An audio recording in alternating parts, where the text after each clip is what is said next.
I had the two tab thing. That was so bizarre, but thankfully, folks in the chat were saying it wasn't a big deal. So Yeah, didn't I'm always notice. self-conscious about any kind of stupid streaming errors, cause as Right. long as I've been doing this, but shit still happens. I got a lot going on. Hello everyone, and welcome to Frostside Chat, our weekly live stream post-session discussion. We talk about what just happened during D&D. This is the chat for session number 80 of the campaign. If you haven't watched that session yet, please go do that now because there will be spoilers. I'm your DM Eric, and joining me we have Valrobin's player Chris. Hello. Edmund's player Raymond. Hello. And welcome to the library. First, we need to talk about the Ice Devil situation, I guess. Right. I had no plans for that whatsoever. It was just... I could kind of tell because you had no leading questions with the like, what do you want? Well, question. I didn't, but I was usually in those situations it's like a here's some options. Right. But you were just like, no, you tell me. What do you? Well, I was trying to engage, folks like that, and instead everybody's like, well, I don't know, I don't want. And I was like, oh, so I did get worried during that exchange. Where I was like, well, crap. I thought people would be more receptive to asking. I think part of the problem is that even though I, having used the creature in my last campaign, know what that is. Yeah. Nobody actively identified that as a devil. Yeah. So it's like, oh well, okay, I guess none of us technically know. I tried to play it where it was obviously monstrous and otherworldly, but it wasn't like, it was just having a chat basically. Yeah. It wasn't actively it wasn't like evil in terms. Yeah, it of wasn't even it sounded maybe a little bit creepy, but it wasn't like saying malicious things necessarily. Mm-hmm. And honestly, it was completely optional. Like, you could literally just say, okay, and just fuck off and leave, and that's it. Yeah. So it's totally up to you whether you want to engage with it and how much you want to do with it. So, and now you gave me something to work with, so I guess I appreciate that. Right. Yeah. That's always fun. I had to make a note for that. Right. Yeah, I kind of thought as I was doing it, I was like, this is just way off book. I don't know. This may never even come back. We'll see. I got a lot of spinning plates, so we'll see if they come crashing down. And then this did remind me of I did a very similar thing. I don't know if it was probably Storm King's Thunder actually.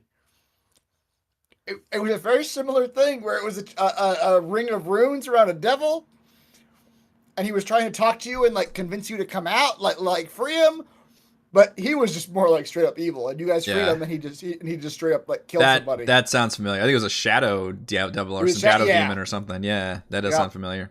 And as soon as you let him out, he'd like gut. I think it was Rochelle's character. He just gutted her, and then you guys had to deal with him.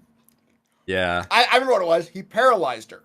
Then he ran up and like auto critted her, and she went down. But so I was for a half second, I was afraid like, oh, am I just dead right now? Because I've done that. Yeah, no, I wanted to play it straight, and basically like it would adhere to the bargains and follow rules, and I just want to see what you guys would do with it, basically. So. Yep. We'll see from there. Now, once its bargain is complete, if it can complete it, then who knows? But yeah, it's an interesting creature. Mm-hmm. So totally just an optional, basically social thing that could have been a combat encounter and might have been. I even had you roll initiative initially, but you were Ray. You immediately talked it down, so I was like, cool, that's fine. It was never meant to be a forced combat encounter. So who would have won anyway? If you had thrown down with it, I don't know. I will go ahead and say within the magic circle, weirdly, the circle rules are that it can't move, but it can still attack, but has disadvantage whenever it tries to cross the circle. Oh. But it has reached where it could have hit you anywhere in that tower had you stayed in there and tried to fight it, so it would have just constantly had disadvantage. Weird. So, yeah, I guess we would have seen. I didn't want to find out. I don't know if you can tell me now, but if I had stuck my hand through, would I have lost it or what? No. It only affects that creature. Oh. Yeah. So I could have literally like tried to pull him out. That wouldn't have worked because it would be hitting. It's hard to describe. It's like it's weird because it can still hit outside of it and strike people, but it can't move outside of it. So I was really trying to wrap my head around how to work that whole situation. Yeah, that's what I was trying to figure out, but then it started getting too long, like trying to put a chair in the path and see what happened. But yeah. I mean, I appreciate it was an interesting situation, but at some point I was like, all right, this is going for a long time without, and I think we got to work some other players into it, but yeah. I'm just going to grab Valrobin. Yeah, that's fine.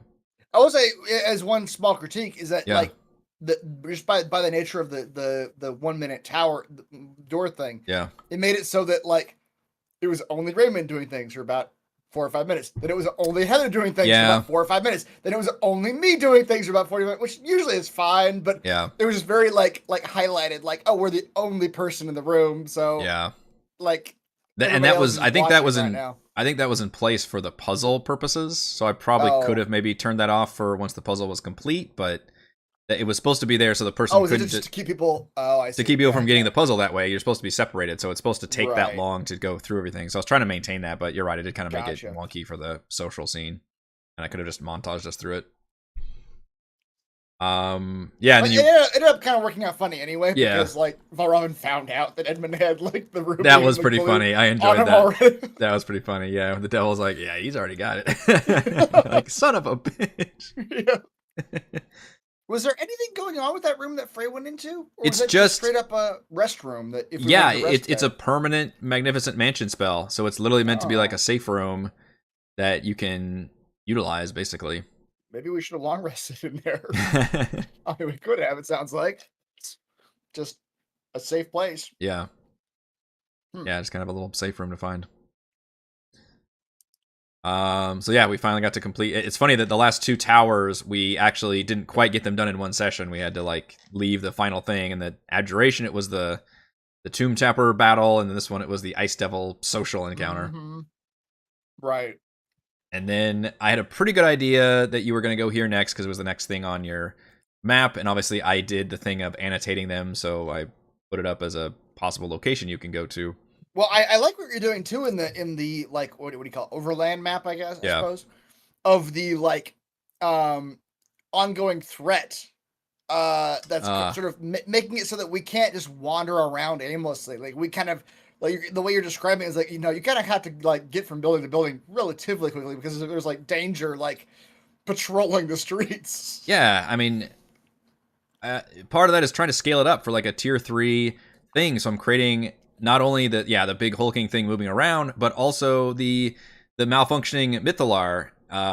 Creating all these dangerous hazards constantly. So I'm trying to create some level. I mean, it's difficult in D&D because obviously it's taken weeks and sessions are going by, but I am trying to create a level of tension where it's not like you're just on your own exploring this dead city. Like, no, it's reactive. It's a very dangerous city for various reasons, and yeah, you need to be careful about efficiency and travel and all that. Yeah. Without trying to necessarily bog things down with just constant combat encounters. Right. That being said, I turned this library into a big combat encounter. We were due for one. After two locations without a combat, we were due for yeah, that's true. The Chain Lightning one was technically, it was in combat initiative, but it wasn't true combat. It was kind of wonky. And then the tower was mostly. I was talking about the magic water. We did the magic water. Oh, pure location wise. We did the tower. Yeah. Yeah, and both of them were combat free. That's true. Yeah, actually, I hadn't done I guess that's true. I hadn't been in a straight combat encounter since the Tomb Tapper fight, maybe. Yeah. In terms of just a regular one. Yeah, and that's so initially this was 100% me. The book, this is just another social location. And obviously this map is from ForgottenAdventures.net, by the way. This is called Haunted Library. I jazzed it up with some rubble. And there is a weird creature called an Arcanoloth. You might have used one of these, Chris. Oh, I did use one of these. Yeah. Some kind of like devilish jackal-headed thing. Yep. And it's just here hanging out trying to find something. And it's got this like giant penguin with it. And it's been awakened. What? It's a fucking joke thing. It's so weird. And the penguin like tries to get you to help it, like free it from its master. And so it's a weird like social thing that's probably going to turn into combat. And I just couldn't wrap my head around how effective this is going to be. It feels so random. And it even says the thing he's looking for isn't here. He's looking for some like ancient spell or scroll or something. And he just randomly plane shifted here. And he's just randomly looking for this thing here. The whole thing just felt like it just doesn't do anything for the story or for this thing. It just felt too random to me. This is some of that like sandbox bullshit that Wizards of the Coast tends to do, where they're like, we're gonna introduce threads. We're not gonna actually like show you how they play into anything or show you how to play them out, but it's just threads that maybe your character's going to go off and do this, and it'll be a sandbox, sort of like you have to figure out where they go if they choose to chase this down. And this creature doesn't know anything. It says it literally just plane shifted here like yesterday, and it's just here looking for shit. Like it's just, I guess if your players are dying for another social scene, and honestly, and there was one I cut from the prison that was also a social scene. I just cut that prison entirely because I'm thinking, gosh, I've infused a bunch of social stuff with the villains that came with you, and then with Nas being with you, like, and just kind of the automated stuff around you. Like, I don't really feel a need to add too much of that, and there's already stuff that maybe you'll discover further into this city. So I completely replaced that with a more standard kind of battle map. Not even really a dungeon. It wasn't really exploring anything to do. It was just a straight up giant battle map arena. Yeah. And I thought, this is a library. You got to explore the library in an ancient city. And these living spells exist, which is a cool idea in this campaign. What if they originated from this library because of a malfunctioning, like, book, basically? Yeah. And so then I started thinking, all right, my original thought was you just have to fight these spells. You make your way back there. You got to loot the room. You make your way to the back room. There's more spells. We fight again. And then you realize, oh, shit, this book is slowly spawning the spell. Like, one spell comes out of the book. And then during this week's crafting, one of them I decided, you know what? Fuck that. They're going to be spawning spells every round constantly. And it's up to you guys to figure out how to stop that. Yeah.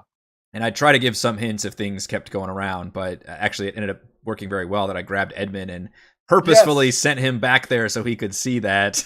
Yeah. As Raymond was saying, this is like the villain revealing his plans. So I very much was. Because I knew it'd be instantly, you guys were just fighting these things normal, and I was like, oh, this is going to get tedious real quick if I just keep spawning these things constantly. We would never figure it out. Well, my plan was always to be like, you feel magical energy coming from the back, and hopefully eventually you'd be like, all right, well, something's back there. Something's going back. Yeah. But it'd be too hard to learn back there past all the hands. Right. That was the idea, is like you have to, well, and fuck your horse for making it easy, but that was the idea, was like in a very video game style where it's like, oh, there's a monster generating thing in the back room. I have to decide between fighting these guys, but also efficiently somebody's got to make their way back there and actually take that thing out to stop the spawns. Yeah. But your horse can move 80 fucking feet through the air, so constantly gives me a headache through all these encounters. There's a headache during the Chain Lightning Stadium and a headache. He's just a pain in the ass. It's like... Yeah. But it turned out pretty good because I got enough spells out where it still felt pretty a well-balanced, tough fight. And this was, gosh, I didn't know. It's so hard to balance in Tier 3. I didn't know how many things to throw at you guys. Originally, that Blade of Disaster was going to be like near the end as kind of like the boss here, but I was like, nah, let's just have that be the first spawn that gets spawned in. And I had it scripted, whereas like round 1, a blade gets spawned in, which you didn't see on the map initially. Round 2, I think, was a second hand. And then I think that's all. I think you guys actually did it by the end of round 2, so we didn't get anything else. Okay. But eventually I would have basically spawned one of everything through the rounds. And then it wasn't going to like destroy the current ones. That was still going to be a battle, but you did get to stop the respawning there. The hand is exactly from the campaign. I didn't alter it at all. And it was, the fun thing here is the living Bigby's hand was a boss fight for you guys way back when you were like level 5. And now it's like a regular creature you're fighting. Now they're level 13. Okay. Yeah. Which I was like that from the Storm King's Thunder campaign, where it's like you had to, almost get your ass kicked by one giant and then eventually like fighting a couple giants. Yeah. The living demi-plane is from the book, but I modified it because it was a disaster of a stat block that didn't make any sense. Is the demi-plane the void? The void, yeah. Okay. Like initially the void, it just rolls up on you. What spell is that? Demi-plane, which is an 8th level spell. Oh wow. Okay, I had no chance. Okay. Yeah. Well, you had a chance. You rolled a 20 first and then the disadvantage is 16, so yeah, that's true. Yeah. But its original stat block was really weird. It only had like 30 hit points and like 10 AC, and like all its stats were really low about how it does it. But then it says if it sucks you in, then all the walls have AC of 17 and 50 hit points. So, which is funny, we kept making the joke, can you hit a wall? And I was like, AC 17 is actually kind of high, but you guys, it is. Like Thimbleweed was hitting it left and right. Yeah. So I modified it and said, okay, I think it'd be much more interesting if you can't even damage this thing from the outside because everything just goes to the void. It just like sucks into the void room. Instead, you have to only damage it from the inside. And yeah, if you had all come up with some kind of shenanigans, I would have done something like the walls are shrinking or I don't know, the air starts cutting off. Yeah. When everybody was getting sucked in before I realized that Thimbleweed was actually able to attack it. Mm-hmm. I literally was thinking like, okay, if things are getting bad and Valraman's out here by himself, he is jumping in and he like we're gonna just long rest in this void. Yeah, that would have been interesting. I think it'd be interesting tactically to have that thing roaming around and basically separate people. I think by the time it didn't matter too much, but maybe it did because I guess Thimbleweed can't. He's having to attack a wall basically instead of anything else, so it kind of takes them out for a hot second. It took him and the wolf out, and then it took. For a turn, it took the last Villain and Celeste, Yeah. You avoided it twice, which is impressive. I jacked its save up to 19 because I'm just like, fucking, this is a void door. It should be it's 8th level spell, and its DC should be pretty high up there. I think you got out of it twice. And then the Blade of Disaster is straight up from the book. I kept it from the book, and it has a fun thing. You will probably see some of these again, but I'm just revealing some of the stats for it because you've already seen them in action. Right. Obviously, you've seen how hard it hits, which is nice. And it says if it rolls, first of all, it crits on an 18 or higher, which I don't think you can do on the roll 20. Right, which is why, if you noticed, every time I was announcing what the number it was, so I would remember. Okay. Because roll 20, I think there's a way to do it on the player character sheet, but not on the NPC sheet. Oh, right. Okay. There's no way to say, hey, it crits on an 18 or higher. So I was always hovering over looking and said, okay, I rolled a 16 or I rolled a 10 or something, because I'm always looking and see, because it wouldn't label it, but I would have to declare, oh, but it actually gets a crit here. Yeah. And not only that, but if it crits, so it normally does 40-12, a crit would be, that twice. Instead, it just does 12d12, so it's like a triple attack. That's and crazy. I can't believe I got that off. That's so awesome. I felt so happy as a DM moment. That was really fun. Nuts.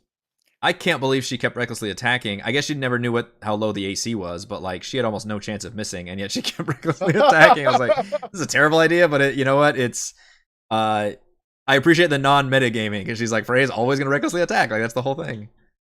And I love that fight for her. It's like literally okay, this thing's going through your resistance. It's a straight ahead fight. It just you and this thing that can hurt you as bad as you can hurt it. It did. I mean, she had 186 hit points plus her hit points from the feast, which was 10. So you had 197 hit points. I got her down to 12. That's yeah. Because of a couple of those force attacks. And notice how I missed a couple times too. Yeah, I did. Because the weird thing is, it's the most swingy creature ever. It only has a +6 to hit, but if it hits, it does fucking bananas force damage. Yeah, that's nuts. And it doesn't have multi attack. But it gets to attack. It does get on other people. Correct. Turn. It has an interesting reaction hit where if you're still there, which Frey is the best case because she's not going to be back. Celeste would be good for that because she could jump in and out. But because I engage with Frey and Frey's not going to leave it, because otherwise it'd use this reaction to do it. The other attack.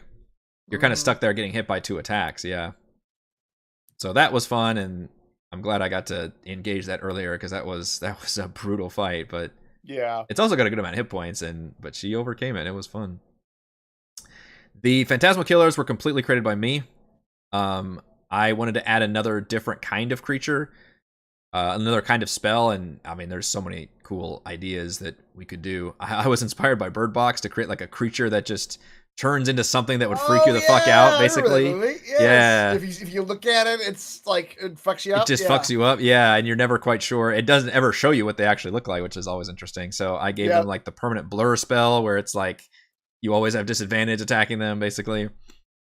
But man, I think I remembered about Calm Emotions. I'd forgot about the Hero's Feast effect, though, that just rendered 2 of you straight up immune to Frighten.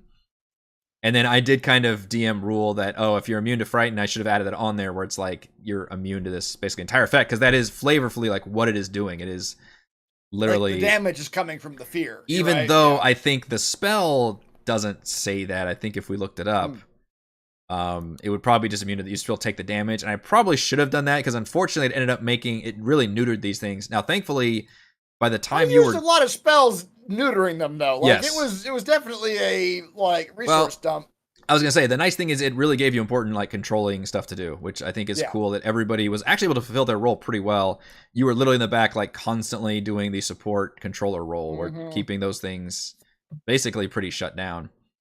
While at the same time I shut you down from being able to use your usual offensive onslaught because as you correctly surmised, these things didn't give a shit about your they don't have brains. Your psychic damage, correct? Yeah.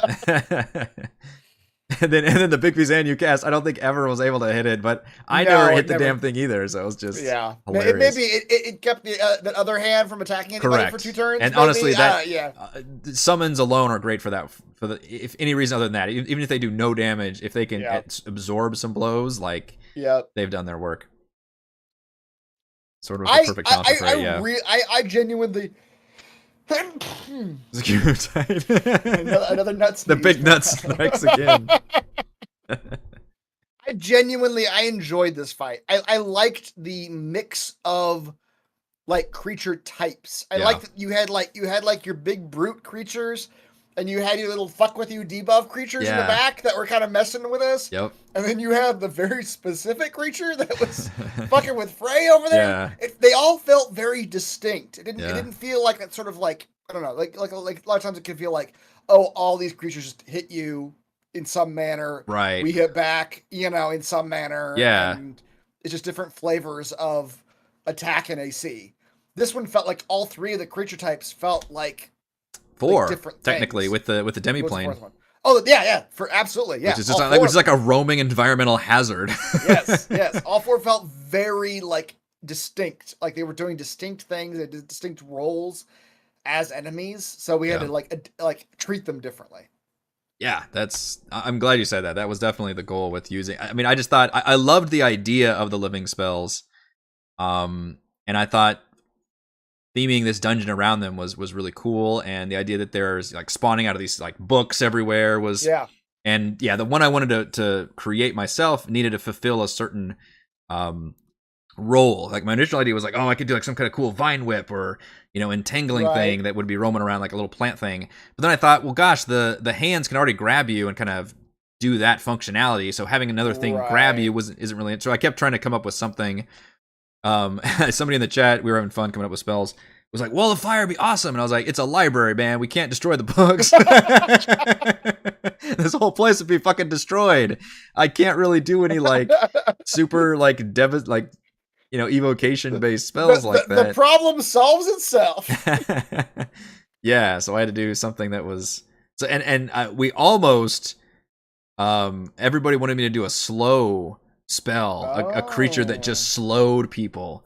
Now that was a cool idea, but is neat. I couldn't wrap my head around the physical manifestation of the slow spell. Right. And at that point, I'd already come up with the bird box creatures, the phantasmal killer. So I was like, something that does like psychic damage and fears you is pretty good. Although, man, you guys that Calm Emotions was doing work, but it does cost spells to be able to do it, and I couldn't concentrate on anything else until I dropped it. Yeah, and at some point it feels good to have your players do the things that they're good at. Like you want your barbarians to tank and hit, and your controller to be able to help control the battlefield.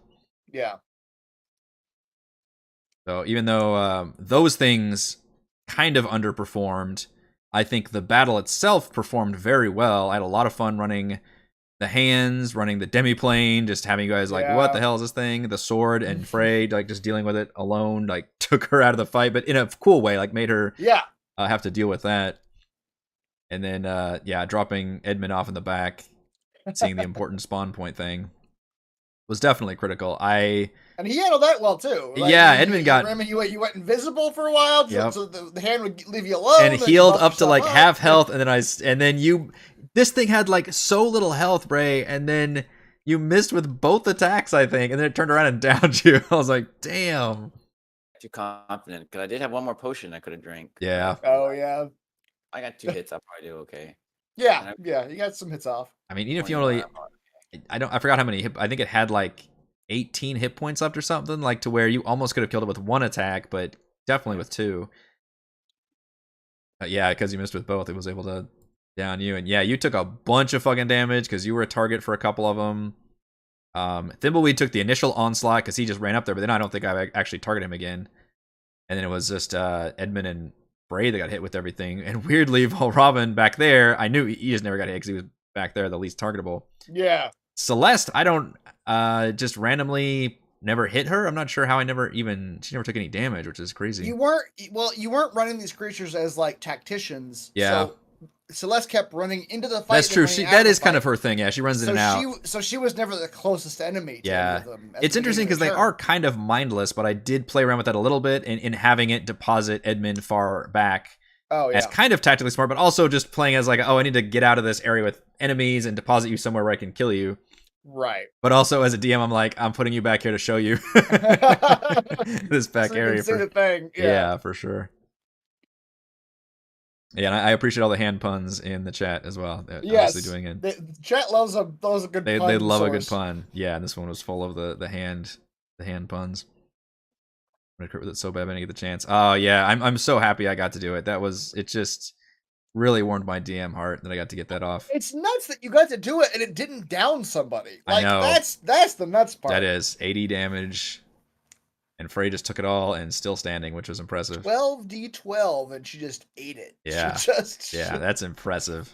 The only one that probably could. Well, Celeste could have taken it. She's got a bunch of health, full health, and 80 damage, you would have survived. I would have survived. Yeah, I would. I had 90. I got 94. Yeah, at full health. Yeah. Yep. But it's still it's really painful. I know, and. I mean, I had the possibility where if you guys got enough rounds, I would have spawned another one of those swords. That's nuts. Yeah, if we had just not dealt with it. And I had it in my notes, like, be pretty obvious, at least at the end of, like, round 2, if they haven't figured out yet, like, all right, you definitely feel, like, the burst of energy coming from the back of the room every time it spawns a spell. And hopefully you guys are realizing, like, hey, maybe we need to get back there to stop the spawns of spells. I do feel like, though, if Marbury hadn't handled it, I feel like Edmund would have handled it the next time he went. Because you went invisible, so I feel like you were like in a perfect position. That's a good point. We assume you were in danger anymore. I thought the purple swirl might have hurt me. It was trying. If you know, when the horse tried to enter it, I did have it roll a strength save, and essentially it does hurt you either way. But if you fail the save, it actually hurts you and knocks you away. So you have to keep on trying to enter that area to do that. Yeah, as you were saying, like, I gotta get through, and it's like all this shit's like hitting you. Yeah, I know we talked about not burning down the library, but I was thinking about throwing the flame sphere towards the book. Would that have worked? I mean, you said the book's not magical. The whole goal I wrote down is if the book is removed from the lectern, it ends the effect. I kind of cheated a little bit by saying you closed the thing, but I think right after you grabbed it anyway. But yeah, so essentially, and the book wasn't magical at all. So whatever you do to remove the book from the lectern would have ended the effect. I wasn't going to be very nitpicky about it in any way. Burning it up in a sun sphere probably would have worked. Yeah, and especially, again, the player spending a spell slot to do that, spending an action to do that, like, yeah, I don't have a problem rewarding that. I'm not going to try to make it, overly complicated or anything. Yep. There's already a lot going on. The book itself wasn't magical. That was kind of the joke. Yeah, it's not that the book is it's just a random.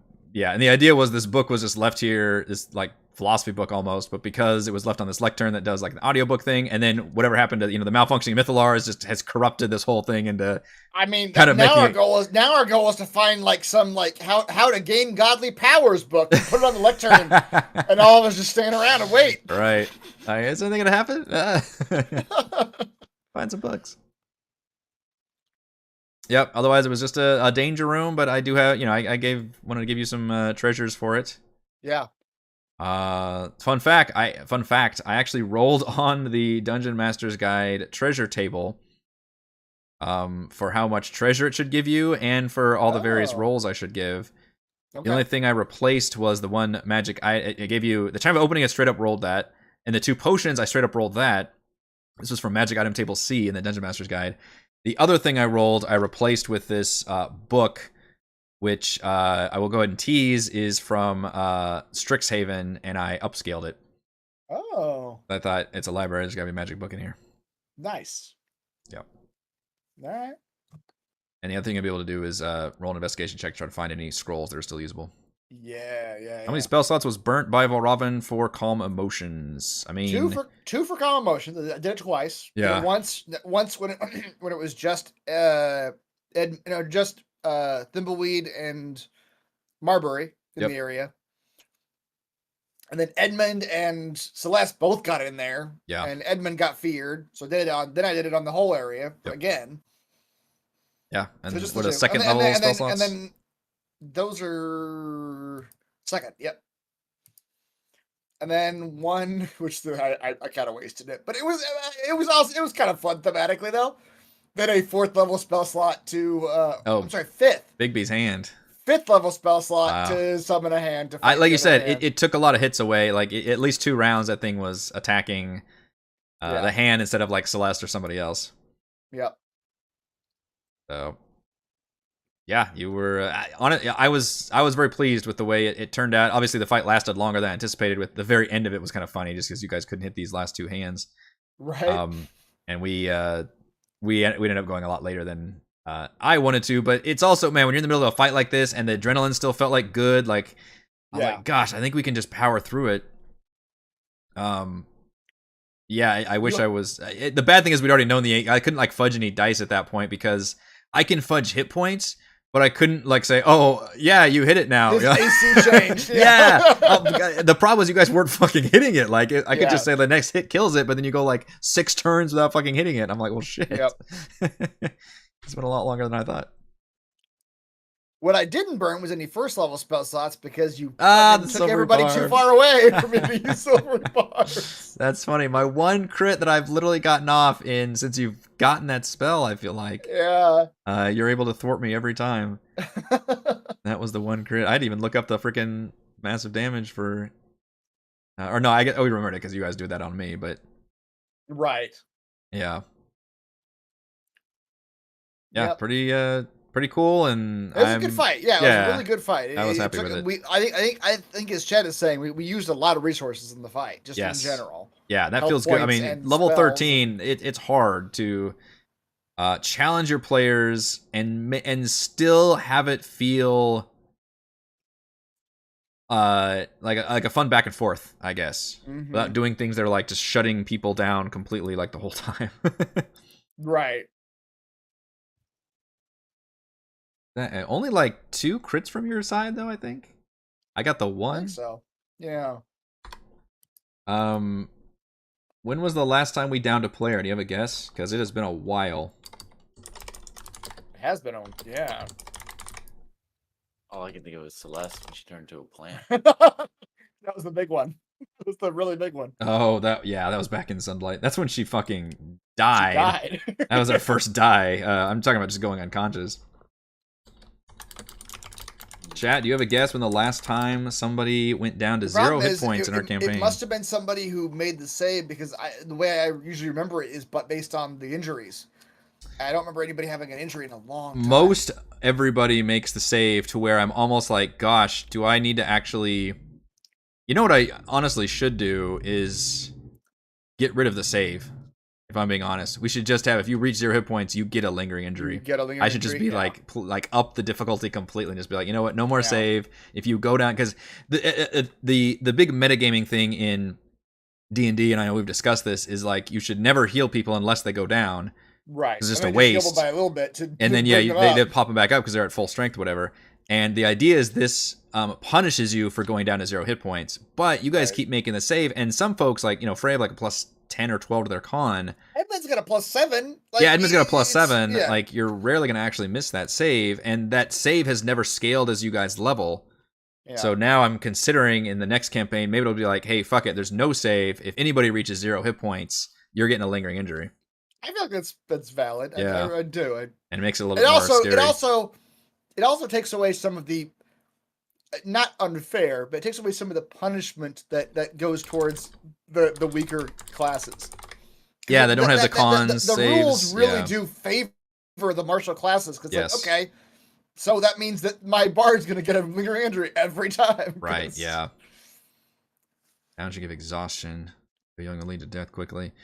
Exhaustion is something we don't play with very much. Exhaustion is very tricky. You really got to be careful with exhaustion. Yeah, I agree. It can be very... And I've actually used it a lot in this campaign, I think, more than we ever have seen in this campaign, but it's a tricky thing. I mean, a lingering injury is bad, too. A lingering injury you can technically cure Well, maybe is a lingering injury worse because it technically goes beyond long rest, whereas exhaustion is always cured by a long rest. So it's an interesting thought. I just think one level of lingering one level of exhaustion almost nobody cares about, weirdly. Like disadvantage on ability checks is a pain in the ass, but for combat it almost never affects you, although I think it is supposed to affect you on initiative because that is an ability check, but nobody ever remembers that. But then multiple levels are what really kills you, but then multiple levels are bad because you only cure one per long rest. Right. The answer, do you guys have a guess? Yeah. I don't remember. I really don't. Last time somebody reached 0 hit points. I keep track of all these because I've got the stats. The last time somebody reached 0 hit points was session 67. Celeste went down in the PvP arena battle we had. Oh, like the fake village thing? Yeah. Yeah. Okay. Yep, that makes sense. And then before that, it was obviously the near total party wipe we had in the Lost Spire situation. The against the flesh mound thing. The flesh mound? Yeah. Yeah. That's what this meant. I got you. Know, the thing with the appendages and the. I might have missed another. I'm trying to keep track. It's hard when everything's going on to keep track of all the stats, but right. I know Frey got a crit. I don't remember if anybody else got a critical hit on your side. There were some saves. There was a lot of nat 20 saves. Yeah. Thimbleweed got one. That's right. I missed that one. Oh, right. All right. Anything else about this session? It's funny how, we're in the end game with Etherin, but there's just so much content here, and I just love this area so much. There's a lot of neat things to do here, and I keep expanding on all these areas, and I'm realizing like I can't do this to every area because we'll just never get through this place. You could. It's fun. Yeah. It's a big tier 3 dangerous city. Right. Yeah, that's true. Pacing is always something I guess I'm thinking about in terms of the overarching campaign. But it's funny, like when Reese was asking me, like, how many sessions we have left? When we first got to Ether, and I'm like, you guys go through one building per session. It's hard to say, right? Point. Like we're 5 sessions into Etherin right now, and how much? We've done a handful of the locations. Actually, that's a good question. 5 sessions in Etherin. How many buildings have we done? Like 7? Like locations? Yeah. 6, 7? The Tower of Abjuration, the Chain Lightning Stadium, the House of the Arcane, which was the Academy with the goblet, the Tower of Conjuration, the Library, and we could probably count the Spire entrance, the gate, because that had to take a fight to get to. So that's 6. So 6 in 5 sessions. So we're literally averaging like one location, like 1.1 session or something. Yeah, a little over 1 a session. Yeah, it's crazy.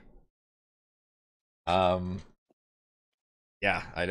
pacing is going to be a tricky thing. I will say that I'm probably not going to turn a lot of these into like big battle arenas like I did with the library, but I just thought that was such a fun location to do that with. Yeah, that was cool. And then I guess I'll prep. I assume you guys are going to the Arboretum next because that's right next door, and you have to go there. But it's a fair guess. That'll be prepped, and I think I'll be prepping the next tower as well. Mm-hmm. Actually, I'm actually way ahead of things. I'm prepping well beyond that at this point. I imagine you would be in this sort of situation. You guys are going pretty, relatively slow, so I actually have the freedom to prep pretty far in advance, which has been nice for me. Let's get to session 100, man. Tomb went to 80. I want to say 87, and I mean, are we gonna go more than 7 sessions? Right now, it looks like probably. Right. But we'll see. I don't think we'll make it to 100. That would be crazy. But this one may go down as our single longest campaign. I could definitely see that happening. Both session-wise and possibly chronologically wise, because it would be end of April, I believe, that we started this campaign That's in nuts. 2021. Yeah, 2 years. Wow. I know, these are big commitment. It's been a blast. It's been a lot of fun, and Etherin was a definite location that was fun to do.